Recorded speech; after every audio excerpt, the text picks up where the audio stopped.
They called it impossible. A myth. A trick of the horizon. But on a quiet Pacific dawn in 1944, Japanese lookouts rubbed their eyes as something monstrous rose from the mist, an entire American airfield, floating in the middle of the ocean, where nothing had existed the day before.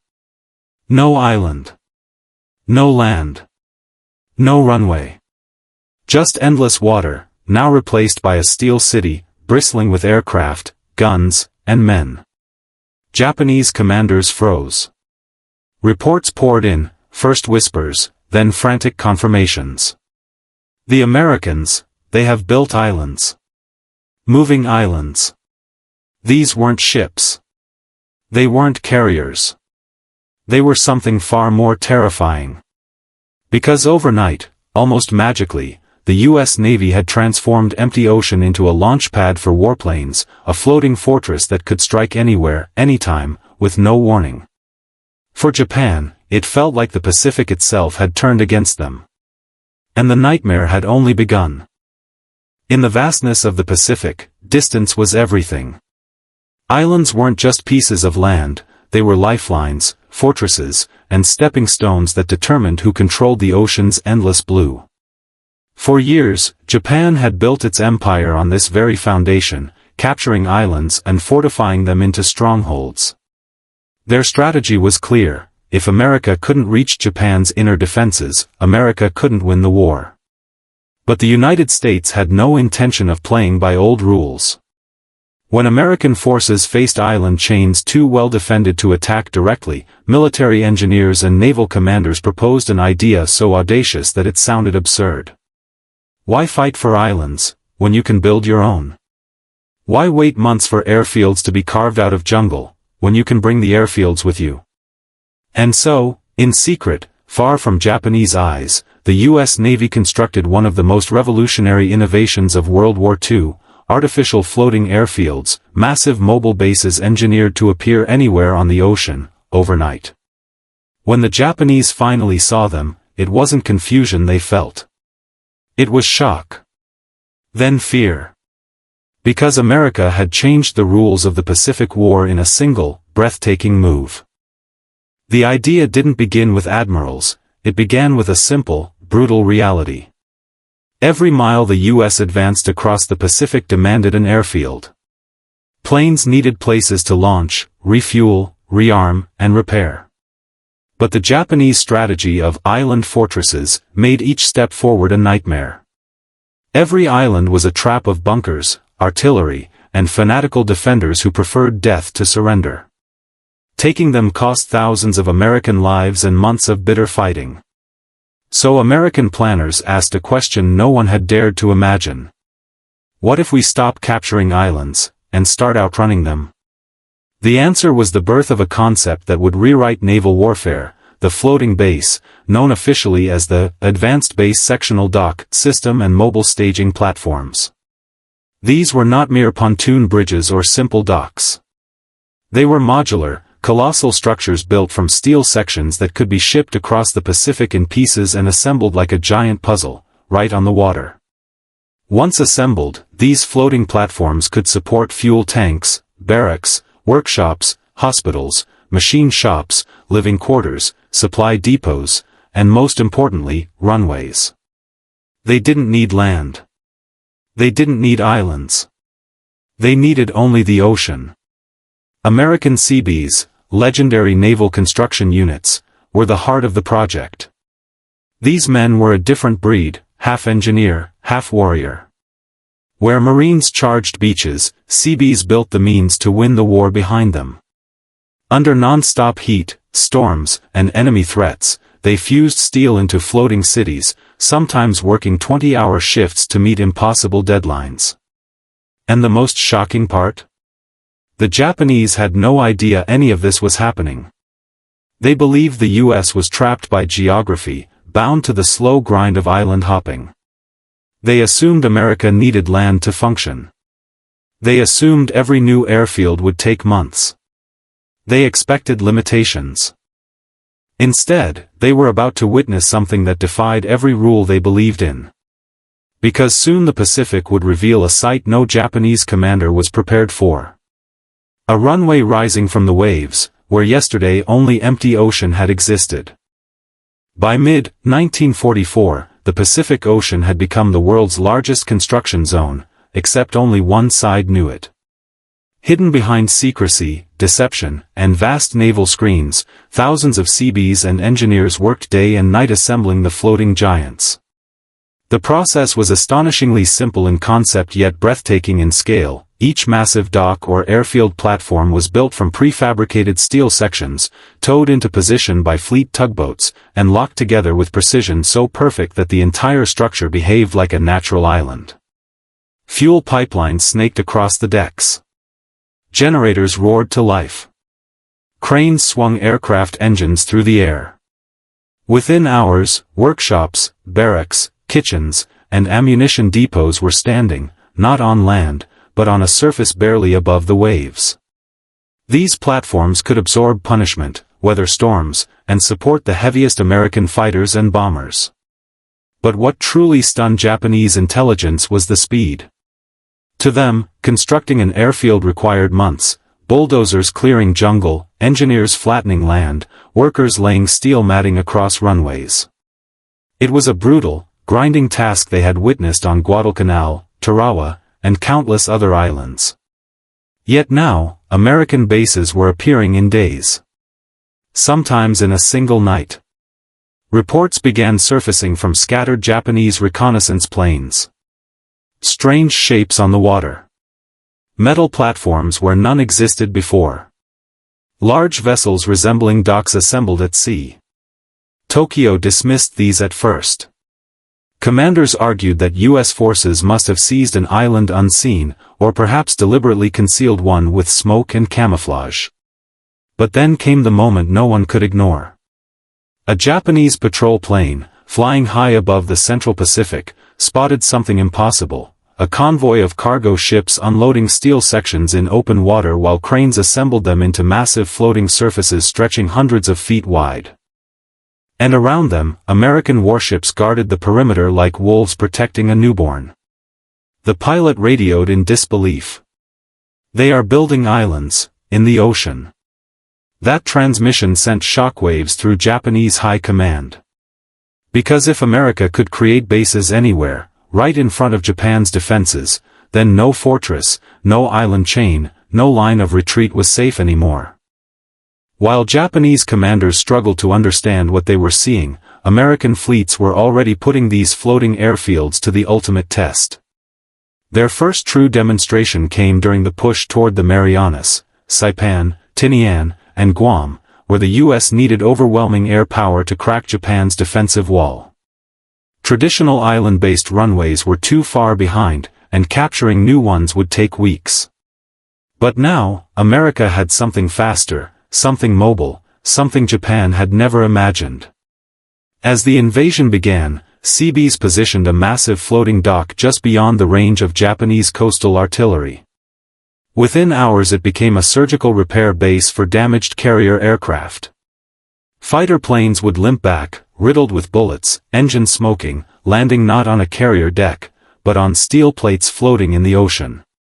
Mechanics swarmed over them, patching holes, replacing parts, refueling, and sending them back into battle, sometimes within the same hour.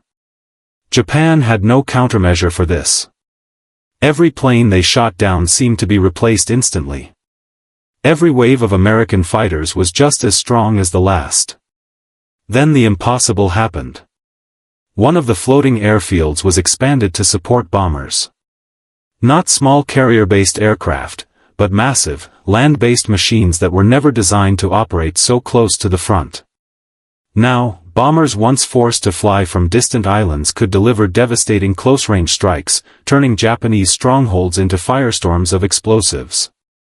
From Saipan to Iwo Jima, Marines and soldiers looked out at sea and saw something surreal, not islands behind them, but floating metal cities supporting their advance. Ships, docks, workshops, runways, an entire logistical universe, moving with the fleet. The Japanese, watching from afar, saw a nightmare unfolding.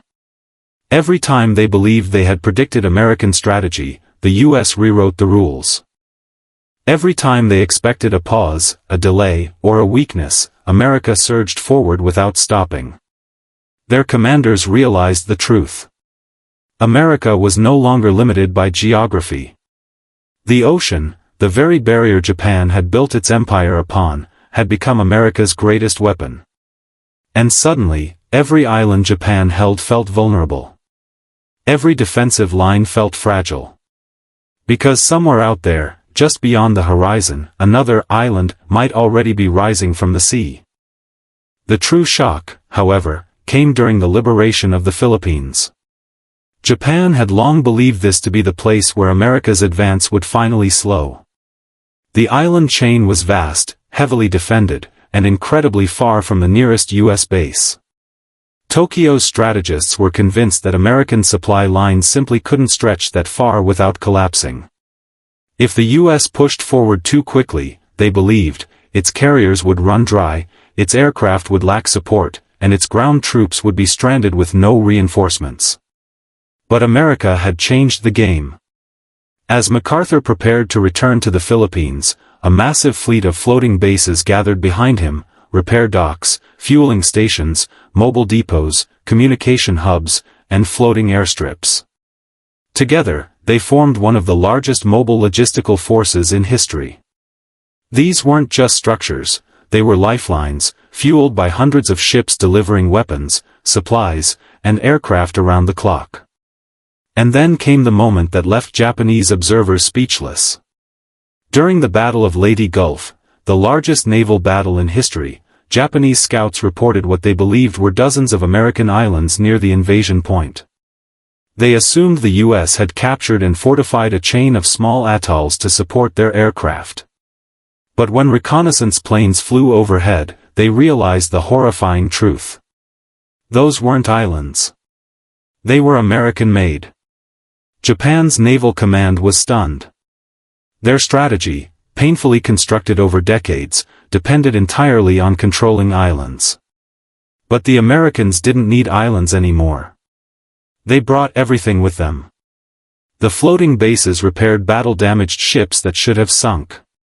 They refueled aircraft that normally needed to return to distant headquarters.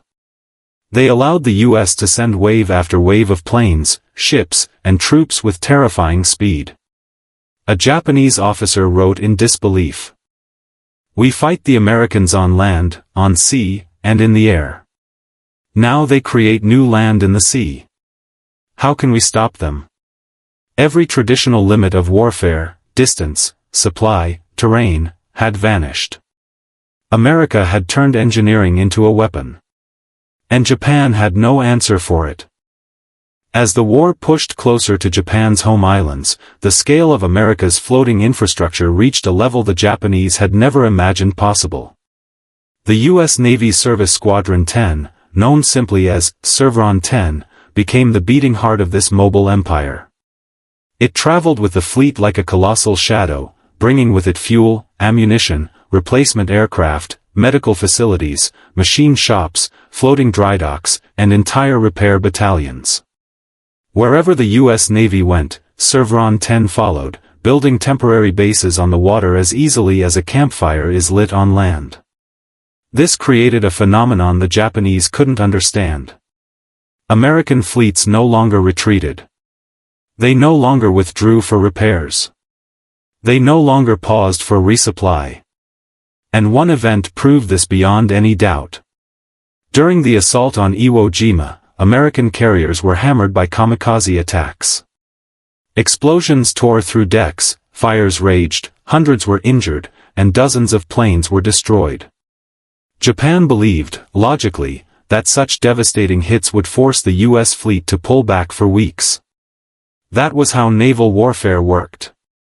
That was how it had always worked. But the next morning, Japan received reports that chilled them. Every damaged American ship was still in formation, still launching aircraft, still fighting. How?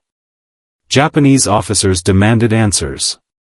The truth was unbelievable. Overnight, damaged carriers had been patched, reinforced, refitted, and rearmed right in the middle of the ocean. Floating dry docks had swallowed crippled ships whole, lifting them from the water like giant mechanical jaws so repair teams could fix hulls torn open by suicide planes. Welders worked through the night. Medical teams treated the wounded. Cranes replaced fighter wings and engines. Supply barges refilled magazines and fuel stores. By morning, the fleet looked almost untouched. One Japanese admiral wrote in his diary, "America fights with factories that float.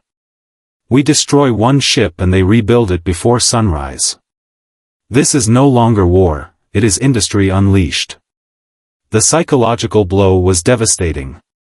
Japan's strategy depended on wearing the US down. But now they saw the truth: America could not be worn down. Because behind every battle line, another steel island waited to rise from the sea. By 1945, Japan's war planners were no longer discussing strategy, they were discussing survival. Every expectation they had relied on since the beginning of the Pacific War had been shattered. They had prepared for traditional naval battles. They had fortified islands with tunnels, artillery, and troops. They had counted on distance, weather, and geography to slow the Americans down. But nothing slowed them down. Because every time Japan thought it understood the limits of American power, the US pushed those limits further. Not through luck. Not through sheer manpower. But through something far more dangerous: the ability to adapt faster than anyone had ever adapted in war. And Japan's breaking point came with the approach to Okinawa. The Japanese command believed this would be America's bloodiest, slowest advance. Okinawa was close to the mainland, Japan's last shield. Defenses were deep, artillery heavy, and kamikaze pilots prepared in the thousands. Japan expected that even if America won, it would take months. They believed the US would have to return damaged carriers to distant bases. They believed attrition would finally begin working in their favor.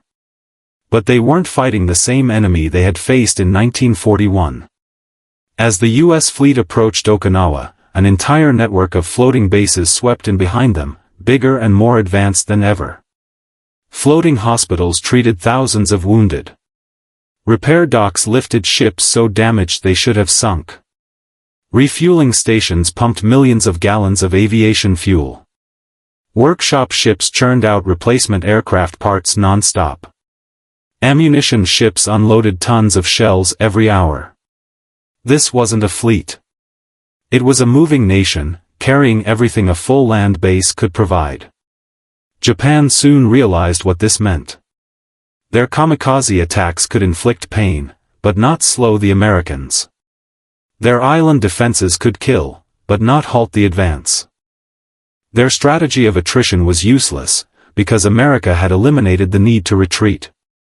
A senior Japanese staff officer wrote in despair, "The Americans do not pause. They do not rebuild. Their bases follow them like ghosts. How can we defend against an army that carries its homeland with it?" By the time the US fleet reached the shores of Okinawa, the truth was undeniable. Japan was no longer fighting a navy. It was fighting a floating industrial empire, one that appeared, expanded, and reinforced itself wherever the Pacific waves allowed. In the final months of the war, as fires raged across the Pacific and Japan's defenses crumbled, one truth stood above all others: America had not simply defeated Japan on the battlefield, it had outbuilt, outpaced, and outmaneuvered an entire empire. The floating airfields and mobile bases were more than engineering marvels, they were symbols of a nation whose strength came not only from its weapons, but from its imagination. The Japanese commanders who once believed the Pacific Ocean would protect their homeland lived to see that belief shattered. Where they expected empty horizons, they saw floating cities. Where they expected delays, they saw overnight assemblies.